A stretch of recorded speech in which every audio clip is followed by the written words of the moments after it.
Namaste. I welcome you all in our today's discussion on multiple choice questions, 2 mark questions, and case studies pertaining to our subject BFM. आज के discussion में मैं आप सभी का स्वागत करता हूं और आपसे रिक्वेस्ट करता हूं कि एक बार आप आपका ऑडियो और वीडियो चेक कीजिए ताकि आपको कोई दिक्कत ना हो।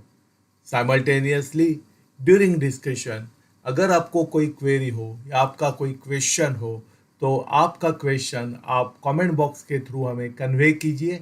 Definitely we will respond it. तो आज हम डिस्कशन करेंगे, we will discuss it in an question and answer form, जिसमें पहले हम क्वेश्चन समझ लेंगे एंड उसी के बाद हम उसको डिटेल में एक्सप्लेन भी करेंगे ताकि हमें आंसर ठीक तरह से समझ में आ जाए। We will understand the answer in a correct way and हमारे कंसेप्ट्स भी क्लियर हो जाएंगे। So, what is the first statement? Which statements are correct in the context of reinvestment risk? तो reinvestment risk के बारे में जो reinvestment risk के बारे में कौन से statements सही हैं? So, what are the statements that are correct in the context of reinvestment risk? So, first statement is it arises due to uncertainty in the future reinvestment rates. Correct है, this is the correct risk, this is the correct statement, क्योंकि reinvestment risk हमारे depend upon the uncertainty in future rates. So this is the correct statement. Reinvestment risk centres on unpredictability in the reinvestment rates. At the time of maturity, अगर rates are favorable, then people will invest it, otherwise they won't. So first statement is the correct statement.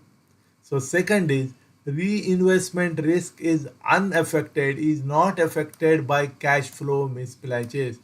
This is a wrong statement. This is not the correct statement because reinvestment risk is affected by cash flow mismatches. Cash flow mismatches heightens the reinvestment challenges. So this statement is not the correct statement. What is third statement? Non-renewal. Non-renewal of maturing deposits due to better offers elsewhere in one form. जो हमने first statement में ही discuss किया था कि अगर on due date अगर हमारे rate of interest जो है which are not better compare to other organisations, then people won't deposit that money with us, but they will shift to somewhere else. So this is again a correct statement from reinvestment risk point of view. So this is our correct statement.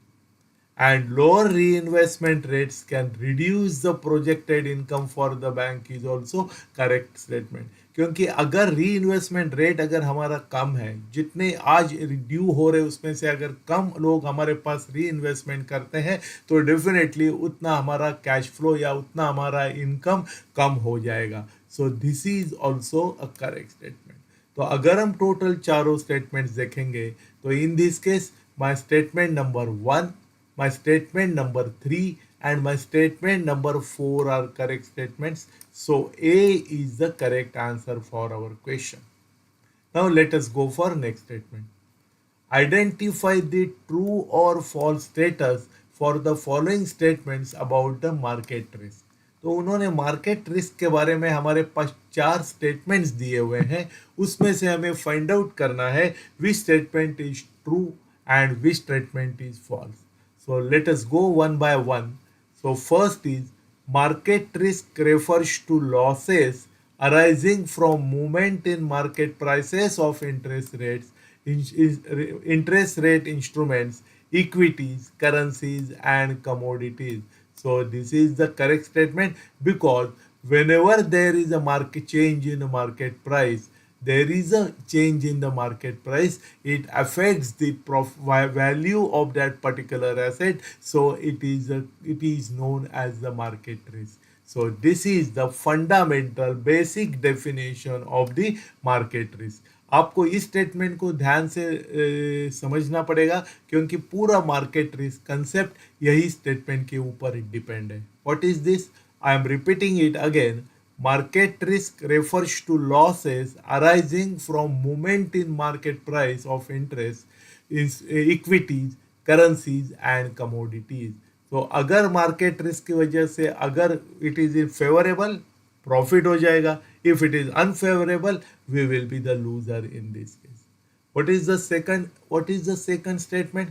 Price risk, market risk or price risk.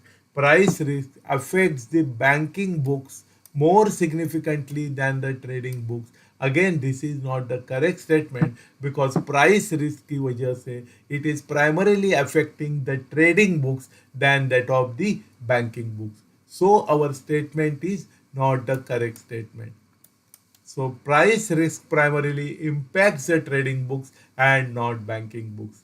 The third is bond prices falls when the interest rates rise, and bond prices rises when the interest rate falls. This is the correct statement. हमें ये ध्यान में रखना पड़ेगा कि whenever there is fall in the rate of interest, the bond prices will start rising. And whenever there is a rise in interest rates, bond prices start falling. It is inversely related with each other. So see the same thing what they have told here. Bond prices and yields have an inverse relationship. And what is the next statement? Market risk is irrelevant if assets are held till maturity. Again, this is not the correct statement because even if the asset is held to maturity, it can still incur mark to market losses if the part of the trading portfolio. So if it is a part of the trading portfolio, so again this statement is not a correct statement. So अगर हम चारों statement को analyse करेंगे तो my first statement is true. Second, so my option will be either 1, 2 or 4. My second statement will be false. तो 1, 2 and 4 में दो भी चला जाएगा. Then my correct answer will be either A or D because my first statement is true, second statement is false, third statement is true and fourth statement is false. So A is the correct answer for our question. What is the next question? Identify true or false status of the following statement relating to credit risk. Previous slide में हमने market risk देखा था. Now we will see credit risk. यहाँ उन्होंने 4 statements दिए हुए हैं. हमें ये फाइंड आउट करना है कौन से स्टेटमेंट सही है एंड कौन से स्टेटमेंट गलत है. So let us go for the first statement. Credit risk refers to the potential failure of a buyer, of a borrower to fulfill agreed repayment terms. What is this? This is the correct statement. Because credit, this is the standard definition of the credit risk. What is the standard definition of the, please? What is the standard definition of the credit risk? Standard definition of the credit risk is the potential failure of a borrower to fulfill agreed prepayment terms. Borrower repayment करने में failure हो सकता है, fail हो सकता है. So this is the credit risk. So first statement is the correct statement. The loans and corporate bonds are the primary contributors to credit risk for banks. This is again the correct statement because जो आपका bank के credit portfolio है उसमें loans and corporate bonds ही ज़्यादातर important role play करते हैं. So they are the primary contributors to the credit risk for the banks is also a correct statement. The next statement is credit risk does not apply to off balance sheet exposure. This is not the correct item. This is not the correct statement. क्योंकि even if some off balance sheet items जो है whether it is guarantees हो LCs हो on certain happening of that event it gets itself converted into the fund-based facilities. In addition to that, we are doing the credit analysis at the time of considering the facilities. So credit risk involves in off-balance sheet exposure also. So our third statement is not the correct statement. And credit risk only arises in case of intentional non-payment, that is willful defaulter. This is not the correct. even if he is not a willful defaulter, but circumstances makes him to not to make the payment, in that case also that credit risk is always there. So credit risk is always includes both inability and unwillingness to pay. It includes both the things. Intentional means unwillingness to pay, and inability means he is having intention to pay but he don't have the resources to pay. So that is the reason this statement is not correct, because as per statement only willful defaulter are included, but this is not the correct statement. So it means my first and second statement are correct. That is, this is true, true. Third and fourth is false. So A is my correct answer for this question. What is the next question? Which of the following statements are most accurately capture the conceptual relationship between uncertainty and risk? कौन से statements में concept uncertainty and risk के बारे में correct relationship indicate की है?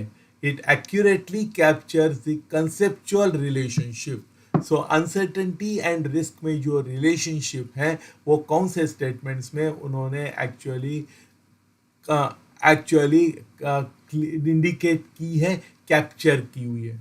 So risk is a type of certainty but that arises from the predictable market conditions. So this is not the correct statement, because risk is not a certainty, it involves measurable uncertainty. जो uncertainty है उसको हम measure करते हैं, उसको हम numbering करते हैं. So that is the reason my A is not the correct statement. Uncertainty is a refined version of risk, often offering measurable outcome. Uncertainty is a refined version of risk is not the correct statement, because uncertainty is always vague and it comes prior to risk. Because of uncertainty, we are able to calculate the risk. Here they are telling differently. Uncertainty is a refined version of risk is not the correct statement. So my B is also not the correct statement. So what is C?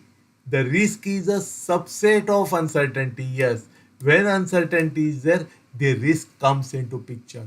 So risk is a subset of uncertainty distinguished by the presence of measurable probability distribution of outcome. It is the correct definition of the relationship between uncertainty and risk. So C is the correct statement. Risk and uncertainty are completely independent phenomena with no concern link. This is not the correct statement, because the text clearly states that uncertainty is the mother of risk. जैसे मैंने पहले ही आपको बताया था, because of uncertainty the risk concept comes into picture. So D is also not the correct statement. So in this case, C is our correct answer for this question. Next question. Which of the following most accurately explains why return on asset and return on equity are inadequate for evaluating the performance of individual business line? So individual business का performance evaluate करने के लिए return on assets and return on equity क्यों sufficient नहीं है, whereas within the financial institution as compared to ROC, risk adjusted return on capital. तो risk adjusted return on capital के साथ जो हम इंडिविजुअल बिजनेस का परफॉर्मेंस जज कर सकते हैं, वो फैक्टर ROA या ROE की वजह से हम क्यों नहीं कर पाते हैं? देखिए, यह definition itself indicates risk adjusted return on capital. तो जब हम कैपिटल के ऊपर रिटर्न फाइंड आउट करते हैं, तभी after adjusting the risk involve in that हम इसको कैलकुलेट करते हैं, इसीलिए हम ठीक तरह से परफॉर्मेंस इवेल्युएट कर सकेंगे. लेकिन return on asset and return on equity में हम रिस्क फैक्टर कंसीडर नहीं करते हैं. That is the main reason for this. Now we will go for one by one statement. So ROA and ROE tend to overestimate the profitability due to accounting adjustment is not the correct statement. So this is not the correct statement. ROA and ROE excludes business unit level data, leading to aggregate distortions.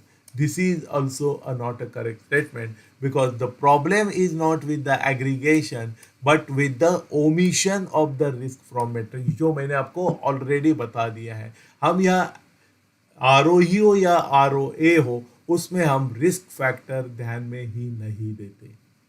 So ROA, ROE failed to correct ROA and ROE failed to incorporate the risk taken by different departments to achieve returns and thereby distorting performance comparison is the correct definition, perfect definition. Because जो हर एक department risk ले लेता है या consider करता है for achieving the desired returns. So that factor is not considered in ROA and ROE. That is the reason they are not able to evaluate the performance of business correctly. So C is the correct definition. The issue states ROA and ROE are inadequate because they ignore the wider factor, that is the risk taken. So C is the correct statement, but still we will go for D. We will see why it is not correct.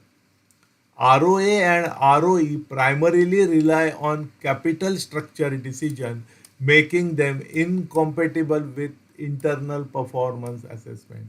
So capital structure considerations are not discussed in evaluating ROA and ROE. So D is also not the correct statement. C is the answer for our question. अभी यहाँ हमने match the following discuss करना है. Match the following का हमें एक हमेशा benefit रहता है.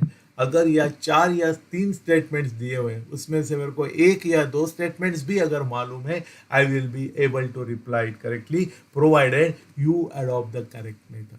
अभी हम किस तरह से जाएंगे? Firstly we will read all the options that are given in A, then we will go for all the options that are given in B, and हम देखते हैं at least how many statements we know. So first in group A, macroprudential supervision group. Okay. Second is consultative group, that is outsider group, and policy development group जो policy के ऊपर ध्यान देते हैं. Regulatory design, systemic oversight, and dialogues with non-member jurisdiction. So immediately what is the first question what I know is, मैं तो यही देखूंगा कि कंसल्टेटिव ग्रुप जो है, जैसे मैंने बताया कि वो नॉन मेंबर जुरिस्डिक्शन होता है, बाहर के लोग होते हैं, consultancy.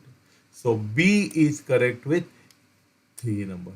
So B is correct with 3 is either in A or in B. Now among this two, policy development group के बारे में अगर हम देखते हैं तो we know that they are doing the what they are doing, or they are doing the regulatory design. Policy redevelopment group जो है वो हमेशा रेगुलेटरी पॉलिसी ध्यान में रखते हमारी पॉलिसी बनाते हैं, या पॉलिसी डेवलपमेंट ग्रुप को रेगुलेशंस पूरे मालूम होने चाहिए. So C is the correct answer because policy development group एक regulatory rules and regulations design करते हैं. सो उनके लिए भी जो हमारे rules and regulations existing rules हैं वो मालूम होने चाहिए, because then only they will be able to prepare the policy for that particular group. And what is the meaning of the policy? Policy means the regulation, rules and regulations that are to be followed by the organization while following that particular procedure. So policy development group relates with the regulatory decision. So for C, 2 is the correct statement. Then for A, for C 1 is the correct statement. So for A 2 number is the correct statement, which is the balance one. So my correct answer will be B for this statement. B is the correct answer for this statement. So अगर हम इस तरह से करेंगे तो जैसे आपने देख लिया, we are able to process in a very systematic manner, as a result गलती होने के चांसेस कम हो जाते हैं. There are less chances of error in this type of method. So if you are comfortable with this, you can adopt this. Otherwise, you can develop your own method also. अभी before initiating next question, मैंने आपके लिए एक message लाया है कि जैसे आपको अवगत है, हम रेगुलरली सीआईबी हो या जेआईबी हो या प्रमोशन एग्जाम्स हो, उनके लिए अलग अलग तरह की फैसिलिटीज़ प्रोवाइड करते हैं, जैसे कि वीडियो लेसन्स हो या क्वेश्चन बैंक्स हो या केस स्टडीज़ फॉर सीआईबी या प्रमोशन टेस्ट के लिए हो या इंटरेक्टिव लाइव क्लासेस भी हम कंडक्ट करते हैं. And all these facilities are available at a very low price and which are of best quality. सो अगर आप इसका यूज़ करना चाहते हो, अगर आप इसका बेनिफिट लेना चाहते हो, तो मेरी आपसे रिक्वेस्ट है, प्लीज़ विजिट आवर nstorschoolofbanking.com, ताकि आपको इससे डिटेल इंफॉर्मेशन मिल जाएगी. And if you wish to go for it, you can take the benefit of it. इसी के साथ साथ मेरी आपसे रिक्वेस्ट है कि यही मैसेज आप आपके फ्रेंड्स एंड कलीग जो एग्जाम को अपियर कर रहे हैं उनको भी कन्वे कीजिए, ताकि वो भी इसका बेनिफिट ले सकें. जैसे आपको अवगत है, we are conducting this exercise for more than 30 years. As a result, more than 10 lakh students are benefited from such type of facilities provided by us. So आपको अगर इसका बेनिफिट लेना है तो please visit our website nstorschoolofbanking.com. Now we will go for next question. Next question number 7. Which of the following statements are best explains the rationale behind introducing a leverage ratio under Basel 3? Basal 3 में जो हम leverage ratio के बारे में बात करते हैं, discuss करते हैं, उसके बारे में कौन से स्टेटमेंट सही है, लेमेंस लैंग्वेज में मैं आपको बता रहा हूँ, या उसका लैंग्वेज रैशनल कौन से स्टेटमेंट में ठीक तरह से बताया है. So first is top prioritize risk weighted capital measures over absolute exposure control. So this is not the correct statement, because leverage ratio complements and it does not prioritize over the risk weighted framework. वो complement करता है, it is not prioritizing. So to complement the risk weighted capital measures over absolute exposure control is the leverage ratio. So this is not the correct statement. To impose capital requirement tied to a total on and off balance sheet exposure irrespective of asset risk profile is the correct statement. This is the definition of the leverage ratio. To impose a capital requirement tied on and off balance sheet exposure irrespective of asset risk profile, कि of and on balance sheet exposure जो है उसका capital requirement के साथ connection करना है, tied up करना है, रिलेशनशिप मेंटेन करना है, that is known as the leverage ratio. So B is the correct statement for this question.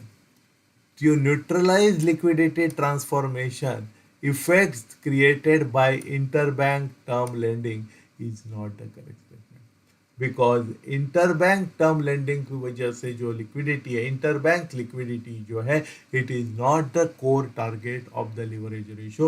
It is not the target of our leverage ratio. It is not related with liquidity, but it is nothing but the relationship with the capital of an organization. So sorry, 3 is not the correct statement, it is incorrect statement.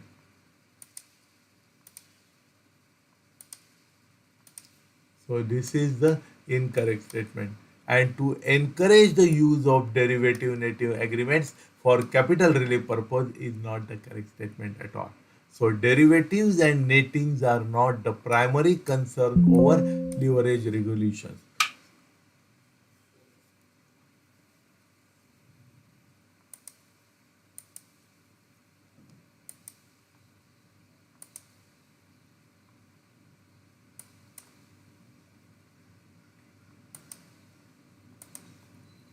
So this is also not the correct statement. So when my A is not correct, my C is not correct, my D is not correct, B is the correct answer for our question.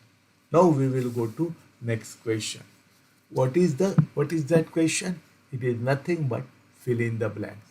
तो हमें ये जो blanks दिए हुए हैं that we have to fill it up. Please.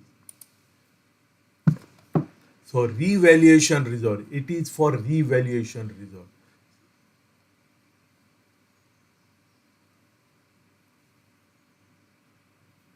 Revaluation reserve arising from changes in the carrying amount of bank property may be included as a CET1 capital at a discount of dash percent provided the revaluation is shown under this schedule and is supported by the valuation from two independent valuers every 3 years. This is the correct part. Now we have to find out the what are the gaps that are there in the statement.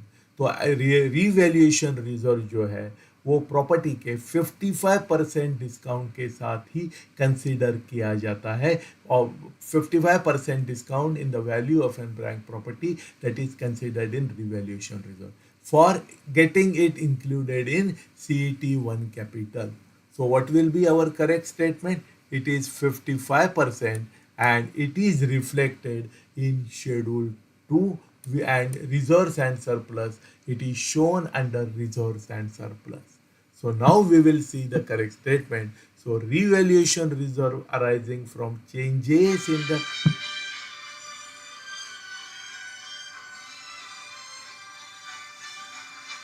so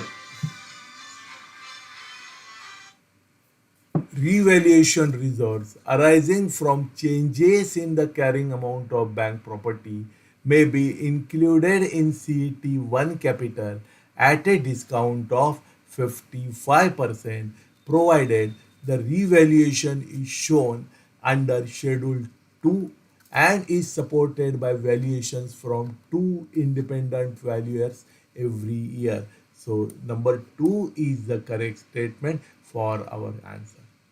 Next, again now this is the match the following. Match the following में जैसे मैंने आपको already बताया था कि इसमें हमें पहले ग्रुप ए पढ़ना पड़ेगा, देन हमें ग्रुप बी पढ़ना पड़ेगा and then we have to understand what the link is. So match the capital component categories in group A with their respective prescribed quantitative limits under regulatory minima in group B. तो हमें यहाँ उन्होंने अलग अलग types के Capitals के बारे में पूछा है एंड यहाँ मिनिमम लेवल कितनी होनी चाहिए इसके बारे में इंफॉर्मेशन दी हुई है. So let us see common equity tier 1 that is CET1, additional tier 1 that is AT1, tier 2 capital and total capital CRAR. So what is in group B? Not less than 5.5% of risk weight assets, maximum admissibility of 2% within 9% of CRAR, maximum admissibility of 1.5% within tier 1 and maximum must be at least 9% of risk weighted assets. सो जैसे हमने already देखा हुआ है या पढ़ा हुआ है total capital ratio जो होना चाहिए टोटल CRAR जो है इट मस्ट बी मिनिमम 9%. ये हमने काफ़ी बार डिस्कस भी किया हुआ है. So I know that this is my correct answer. So for D 4 is the correct answer. So D के लिए 4 जो है it is appearing here here and here. So initially itself my D is not the correct answer. So मेरा answer जो रहेगा that will be either from A, B or C. In addition to that, I know that common equity tier 1 capital जो है common equity tier 1 capital है वो कम से कम 5.5% of risk weighted assets होना चाहिए. So because it must be minimum 5.5% of risk weight assets, A for A, 1 is the correct answer. So again 1 यहाँ भी आ रहा है यहाँ भी आ रहा है. But now my C has gone. So my answer will be either from A or from B. So up for these two, additional tier 1 capital and for tier 2 capital, maximum admissibility of 2% within 9% of CRAR, and maximum admissibility of 1.5% within tier 1. So additional tier के लिए it should be maximum admissibility of 1.5% within tier 1 is the correct statement. सो बचा हुआ जो है tyre 2 capital maximum admissibility of 2% with in 9% of CRAR. So it means CRAR अगर 9% है उसमें maximum tier 2 capital will be of 7% and maximum tier 1 capital will be 7%, but among that CET1 should be at least 5.5%. These are the overall guidelines. So A is my correct answer for this. Now we'll read it again. What is the CET1 must be at least 5.5% of risk weighted assets. All these are correct statements, so हमें ध्यान में रखना जरूरी है क्योंकि इसमें वो single line questions भी पूछ सकते हैं. Within 7% of tier 1 capital, minimum AT1 capital is 1.5% of risk weight assets. So tier CET1 में हमें क्या होना चाहिए? At least tier 1 capital में क्या होना चाहिए?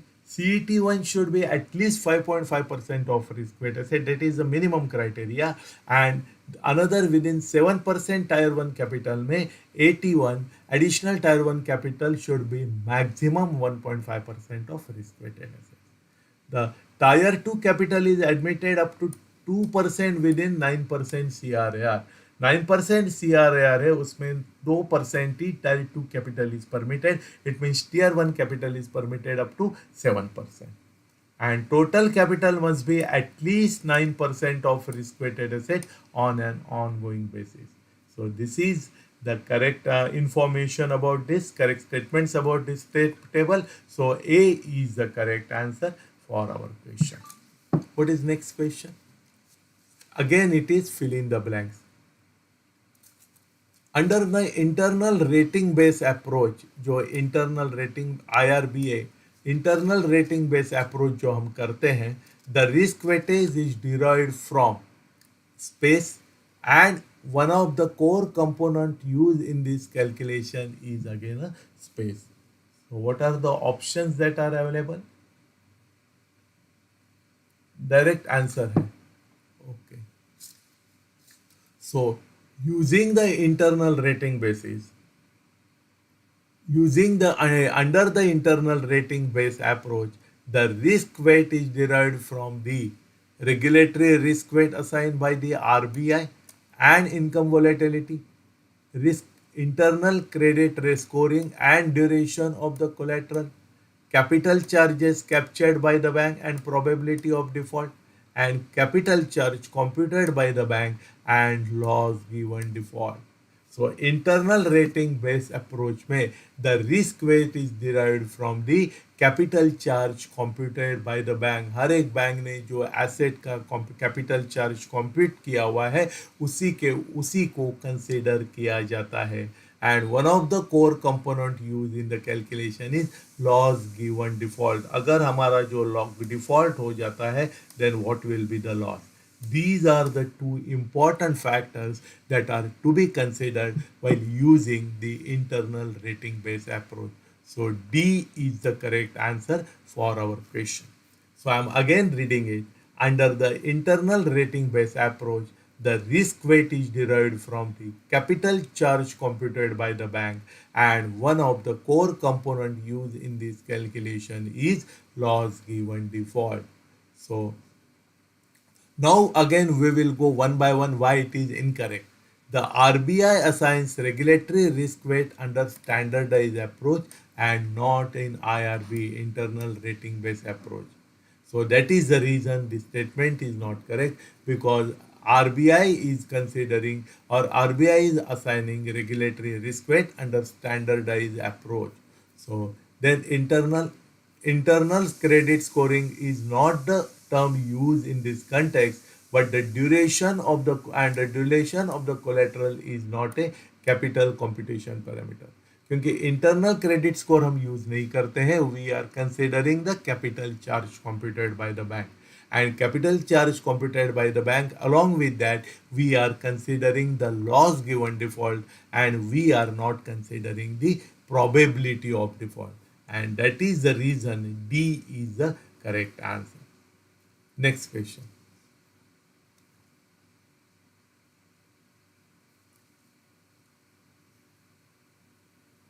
Under basic indicator approach BIA, under basic indicator approach for operational risk, now we are in operational risk.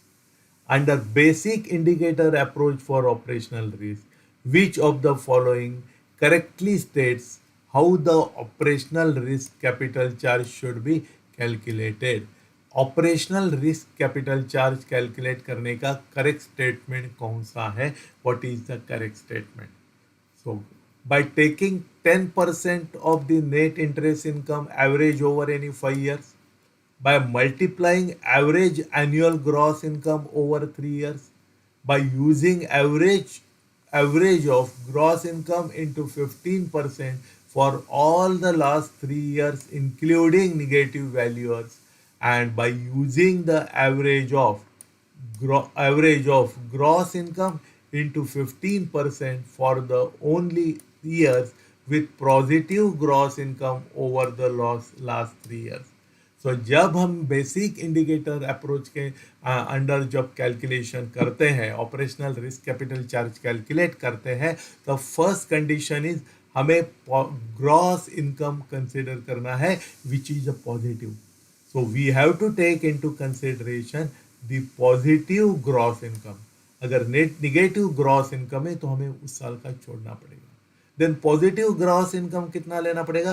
Positive gross income over the last 3 years, and उसी के ऊपर उसका एवरेज करके उसको 15% हम कैपिटल चार्ज लगाएंगे. So D is the correct answer for our question. As per formula it applies 15% to the positive gross income only, जो मैंने आपको ऑलरेडी बताया, and average over the qualifying year. So D is the correct answer for our question. Next question. A bank using advanced measurement approach.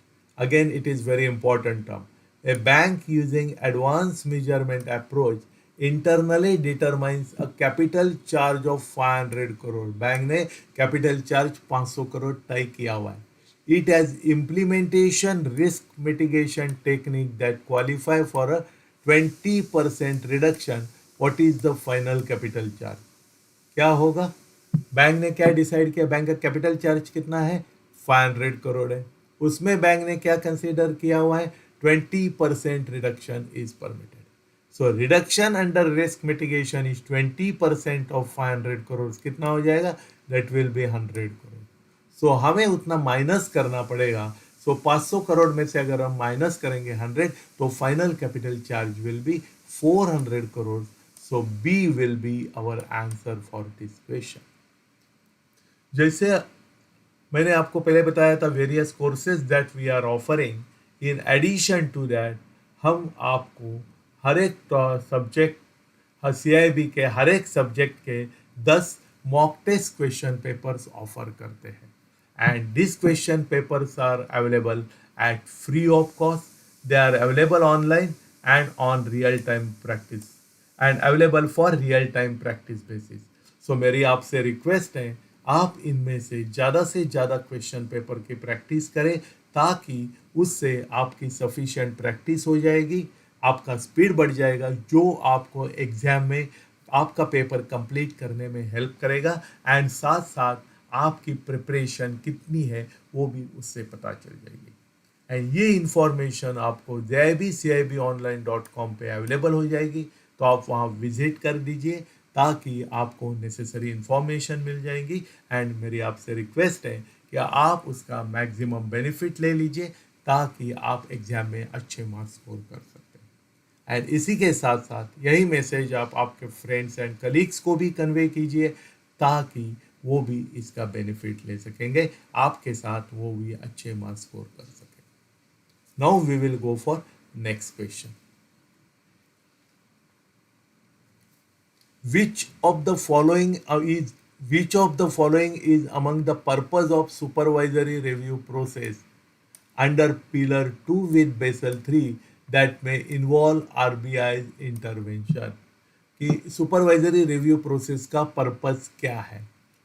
To assess the risk weight for credit exposure under Pillar 1, to reduce bank risk exposure or augment capital wherever warranted, to approve internal credit rating models for all banks, and to replace ICAAP submission with external audit reports. So the correct answer क्यों है? Supervisory review process under Pillar 2 with Basel 3 क्यों है? What is its purpose? इनका purpose यही है कि bank का risk exposure find out करना है एंड अकॉर्डिंगली सफिशिएंट कैपिटल होना चाहिए. अगर कैपिटल नहीं है then we have to augment the capital, we have to source the capital wherever it is required. So B is the correct answer for our question. So now we will go again for statement wise. So what is the first statement? To assess risk weight for credit exposure under Pillar 1. Why it is not correct? Because risk weight for credit exposures are handled under Pillar 1 and not under SRP. तो हमें मालूम होना चाहिए what are the factors that are covered under Pillar 1, Pillar 2 and Pillar 3 and what are the factors that are covered under supervisory review process. Statement 2 is already correct. Now we will go for statement 3. Why it is not correct? Because approval of credit rating method is not mentioned under SRP. It is not the part of SRP. And to replace the ICAP submissions are not submitted with external audit reports under guidelines. So D is also not correct. So that is the reason B is the correct answer for our question. Next question. It is a case study or it is a arithmetical calculations, you can say, if you know the concept. ABC Bank intends to include current year's profit for quarter 2 in its tier 1 capital and it has reported the following figures. हमें क्या चाहिए? ABC bank उनका Q2 का जो profit है वो tyre 1 capital में include करना चाहते हैं. उसके लिए what is the information available to us? Net profit up to quarter 2, this is very important one. Net profit up to quarter 2 for the current financial year is 800 crores. And what is the nomenclature? How it is identified? Net profit, NPT. Average annual dividend paid during the last 3 years is 100 crores. Bank 10% का dividend pay कर रही है, not percentage. Bank average annual dividend 100 crore का हर साल पे कर रही है for the last 3 year. Compute the eligible profit for quarter 2. क्यों? बिकॉज नेट प्रॉफिट तो हमारे पास है लेकिन हमें डिविडेंड भी ध्यान में रखना पड़ेगा. So EPT is equal to compute the eligible profit for quarter 2. Eligible profit for including in the tier 1 capital. क्या फॉर्मूला है? EPT is equal to NPT minus 0.25% into D into T. This is the formula. आपको ये formula ध्यान में रखना पड़ेगा. If you know the formula, then it will be your fill in the blanks only. So where अभी इसमें EPT we have already seen. Eligible profit for quarter 2. NPT का मतलब है net profit of the bank. Then D is equal to average annual dividend paid during the last 3 years. कितना है? That is 100. And T is the number of quarters completed in the current financial year. What is T? T is the number of quarters completed in the current financial years. That is, this is the second quarter. Now we got all the numbers.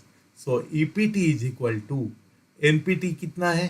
NPT is 800 crores into a minus 0.25 is the formula into 100 is the average division into 100 is the average dividend into this is the second quarter. So 800 minus this is equal to, it comes to 100 into 200, 200 into 0.25 is equal to 50. So 800 minus 50 will be 750 crore.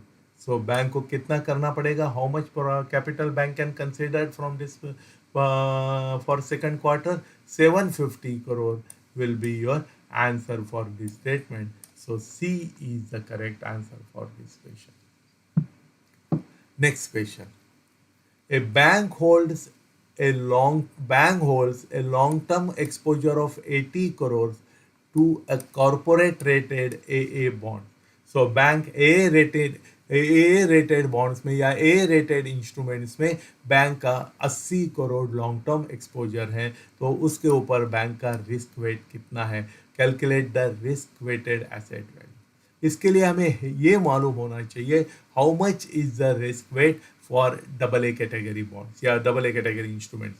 When double A category investment is there, risk weight as per RBI is 20%. Once you know this, then it is very simple.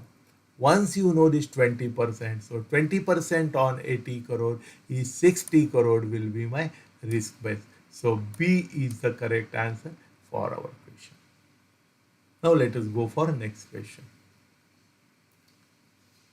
PQR Bank issues performance bonds totaling 280 crore.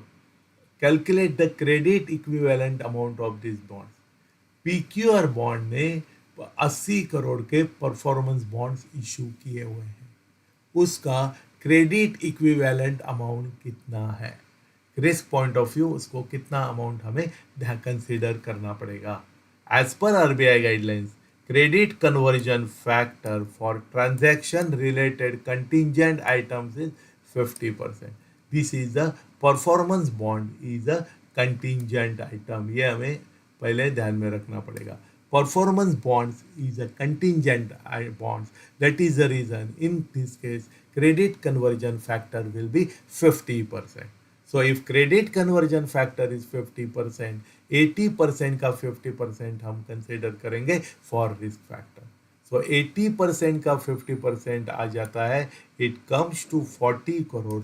सो क्या वो 40 crore is the credit equivalent amount for this performance bond of 80 crore. So A is the correct answer for our question. What is next question?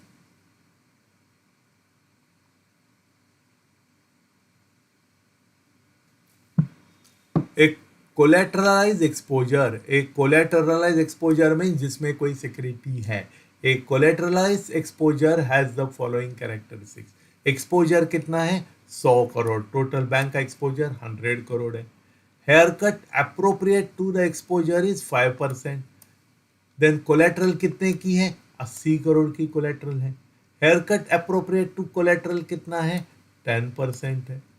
Haircut appropriate to currency mismatch between the collateral and exposure is 0%.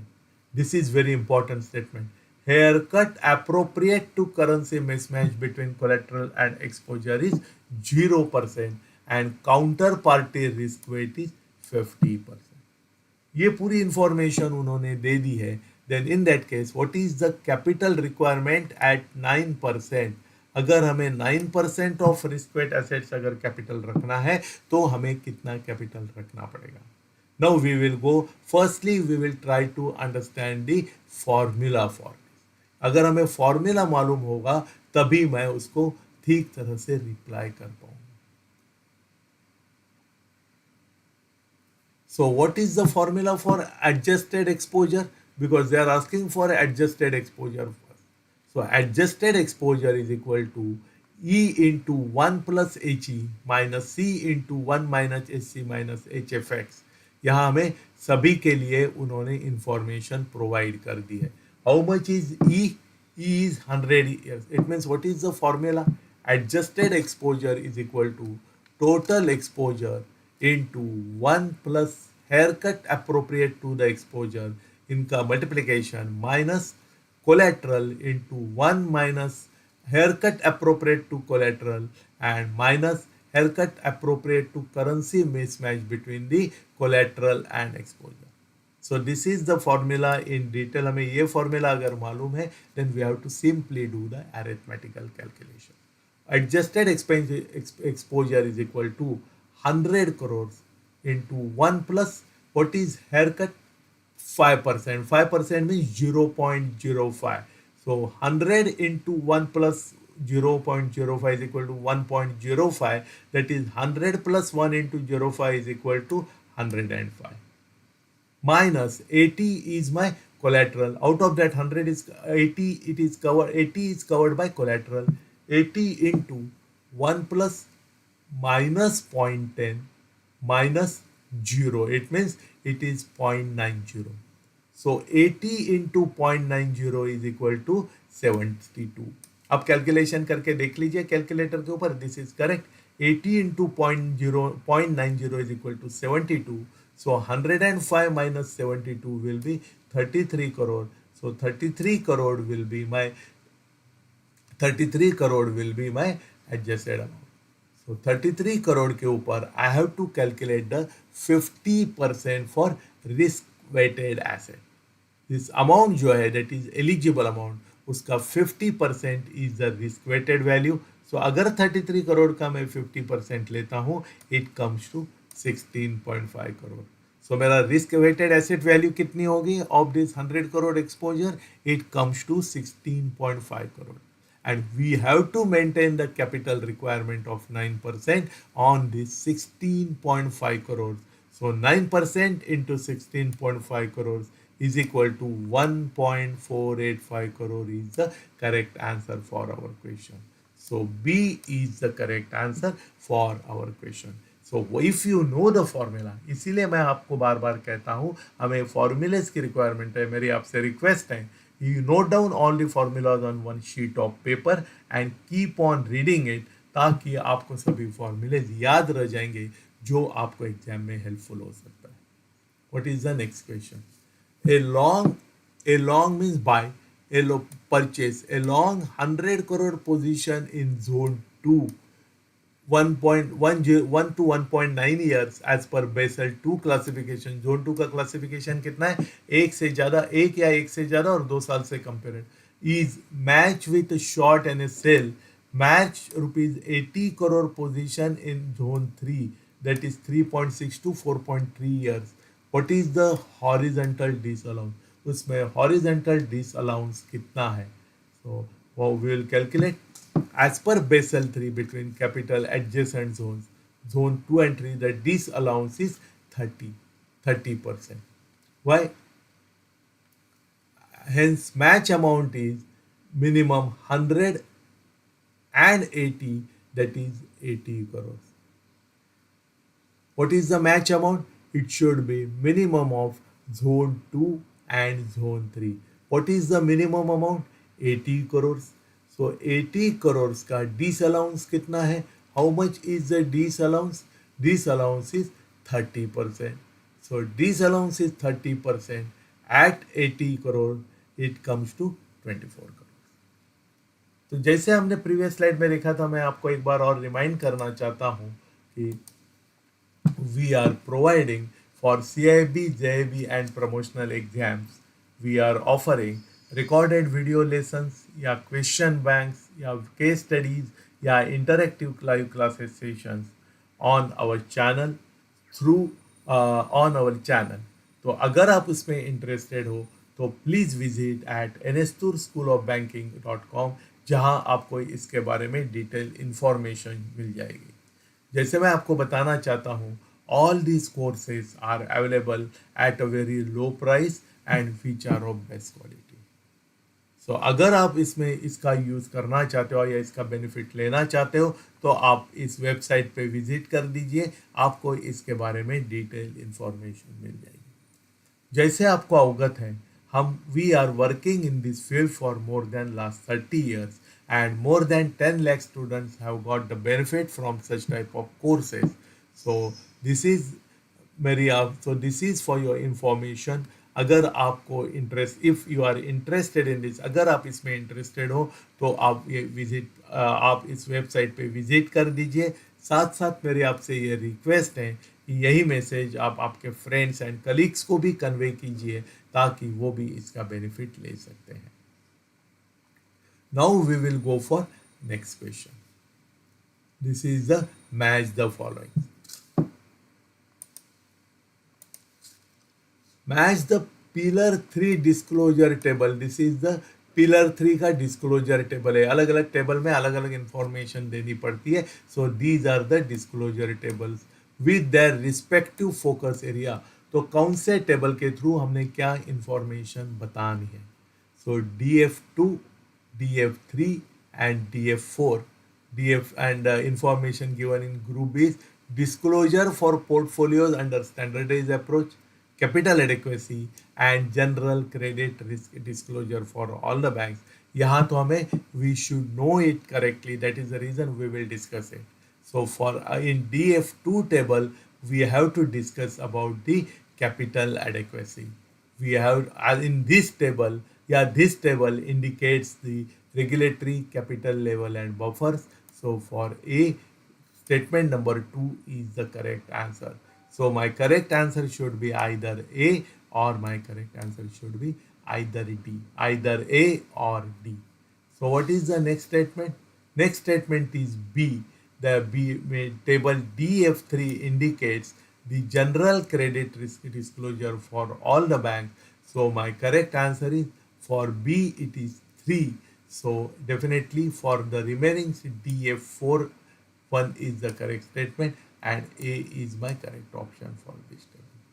So my correct answer is A for this. आपको इन tables के बारे में सभी tables के detail के what are the contents of each table that you have to remember. So DF2 indicates capital adequacy, DF3 indicates general credit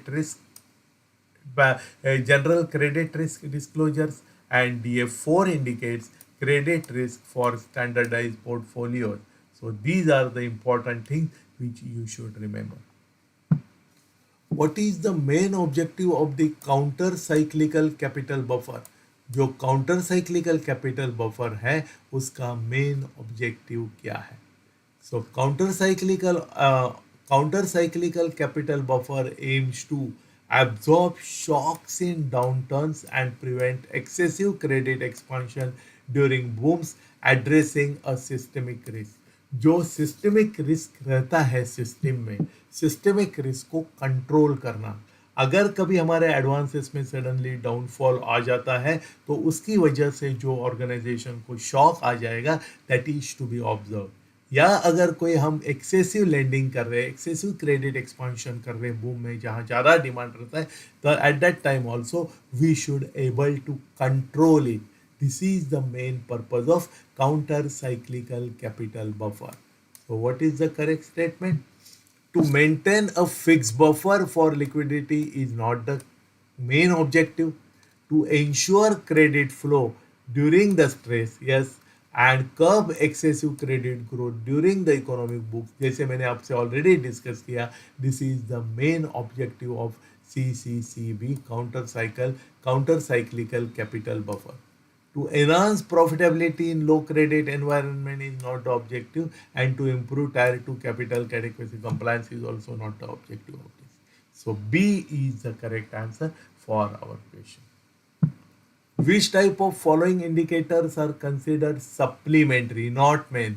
They are considered supplementary to the credit to GDP gap. Credit to GDP gap in the counter cyclical capital buffer framework. जो counter cyclical capital buffer framework जो है उसमें CC credit to GDP gap के लिए supplementary क्या indicators हैं या supplementary indicators क्या हैं that we have to see. So in this case supplementary indicators क्या है?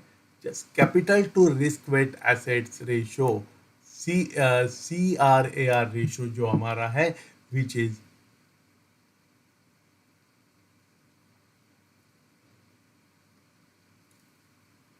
is not the correct. So now let us go one by one, statement by statement. So what is the first statement?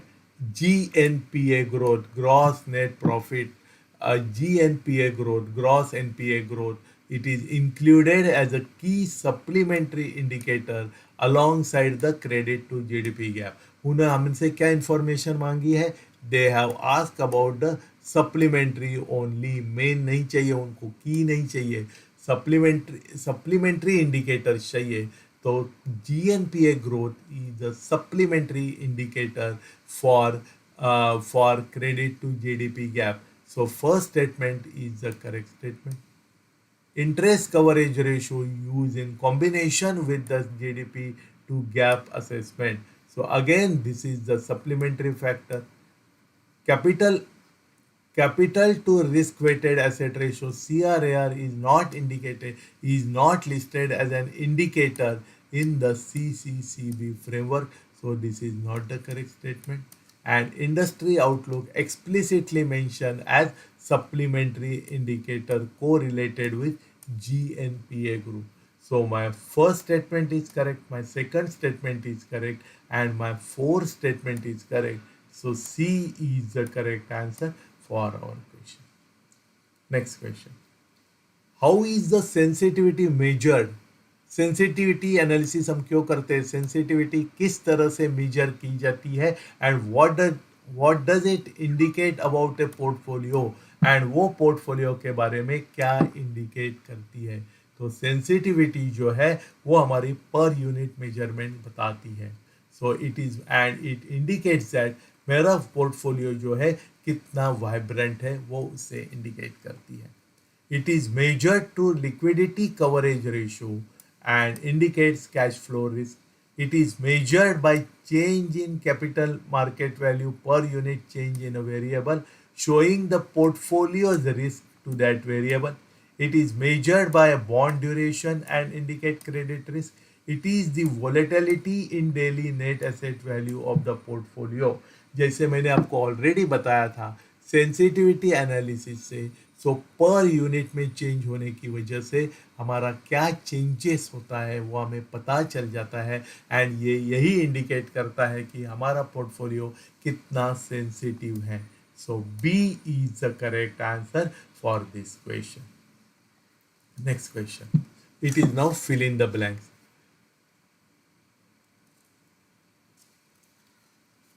The space is responsible for articulating market risk management policies, okay, and setting limits, while the space is responsible for implementing risk and business strategies.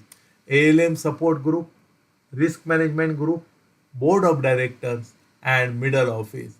So who is responsible for making the market risk management policies? Articulating means preparing, forming, establishing. So market risk management policies establish करने की जिम्मेवारी किसकी है? It is the duty of the board of director. So board of director की ये जिम्मेवारी है कि वो management market risk management policies को बनाएंगे, फॉर्म करेंगे, फ्रेम कराएंगे. वाइल आल्को की जो रिस्पॉन्सिबिलिटी है कि वो बिजनेस स्ट्रेटेजीज फॉर्म करेंगे या बिजनेस रिस्क या इम्प्लीमेंटिंग रिस्क, जो अलग अलग तरह के जो रिस्क है मार्केटिंग रिस्क उसको इम्प्लीमेंट करेंगे एंड बिजनेस स्ट्रेटेजीज को अडॉप्ट करेंगे, डेवलप करेंगे. So C is the correct answer for this question. Next question. A 6% bond has 3 years to maturity. जो 6% बॉन्ड से उनको 3 साल की मैच्योरिटी है. Current BPV is 1,800. Current BPV. What is the meaning of BPV?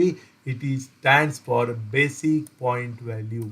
So current basic point value is rupees 1,800 crores or 1,800. What is likely basis point value when 1 year is left, assuming linear is declining? क्या कह रहे हैं? Bond 6% bond जो है उनको 3 साल maturity के लिए, या it is 3 years bond. Current basis point value is 1800. What is likely basis point value when 1 year is left? अभी 3 साल बचे.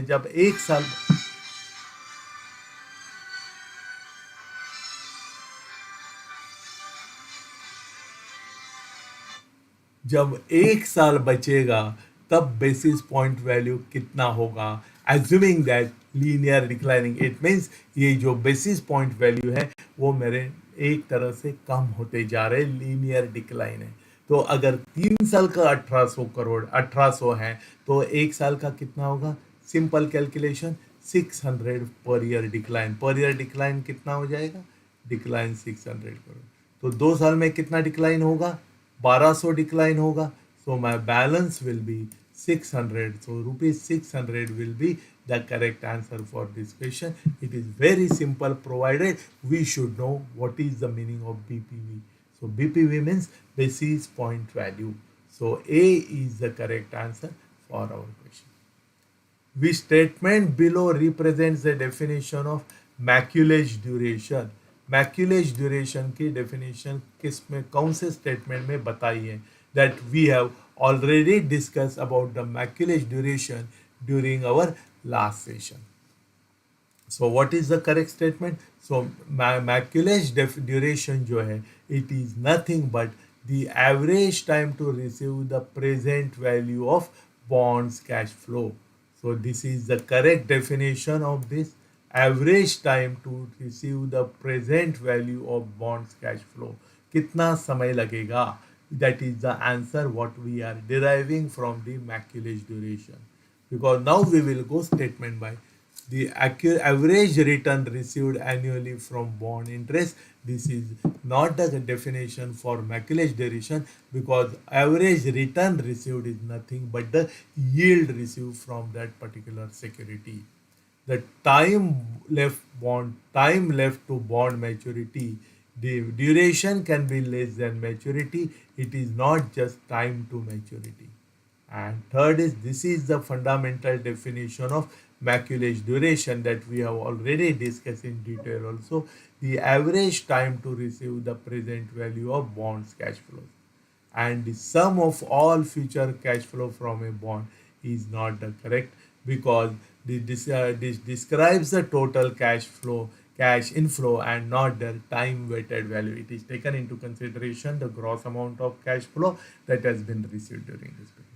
So D is not also the correct statement. जैसे मैंने आपको ऑलरेडी बताया, C is the correct definition of maculage duration. हमें वो ध्यान में रखना जरूरी. जैसे मैंने आपको ऑलरेडी बता दिया है कि हम CIIB के सभी सब्जेक्ट्स के लिए हम 10 mock test question papers offer करते हैं, which are free, which are online, and which you can solve on real time practice basis. So मेरी आपसे रिक्वेस्ट है, आप इन सभी मॉक टेस्ट क्वेश्चन पेपर्स को सॉल्व कीजिए, ताकि आपकी प्रैक्टिस हो जाएगी, जो आपका स्पीड बढ़ाएगी, एंड वो बिकॉज ऑफ दिस आपका paper with in available time complete कर पाएंगे.